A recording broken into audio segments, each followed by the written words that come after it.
നിലമ്പൂരിൽ SDPI സ്ഥാനാർത്ഥിയും പ്രചാരണ രംഗത്ത് സജീവമായി തന്നെയുണ്ട്. SDPI നേരത്തെ ഉന്നയിച്ച കാര്യങ്ങളാണ് തെരഞ്ഞെടുപ്പ് രംഗത്ത് ചർച്ചയാവുന്നതെന്നും അത് ഗുണകരമാവുമെന്നും SDPI പ്രസിഡന്റ് CP ലത്തീഫ് പറഞ്ഞു.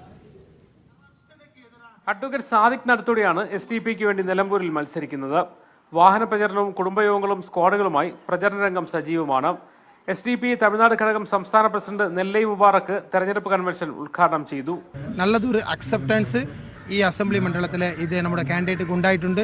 ഇൻഷാ അല്ലാഹ് തീർച്ചയായും ഇദ്ദേഹം വെற்றிപെറും വിജയിപ്പിക്കും എന്ന ഒരു നമ്പിക്ക ഞങ്ങൾക്ക് ഉണ്ട്. SDPI ഉന്നയിക്കുന്ന വിഷയങ്ങൾക്ക് പ്രാധാന്യം വർദ്ധിച്ചു വരുന്ന സാഹചര്യമാണെന്ന് SDPI സംസ്ഥാന പ്രസിഡന്റ് CP ലത്തീഫ് പറഞ്ഞു. എന്താണോ SDPI നേരത്തെ പറഞ്ഞത് അത് മുഴുവനും ഇപ്പോൾ ഇവിടെ ചർച്ചാ വിഷയമാണ്. അതുകൊണ്ടാണ് ഞാൻ പറഞ്ഞത് SDPI ആദ്യ വിജയം നേടിയിരിക്കുന്നു.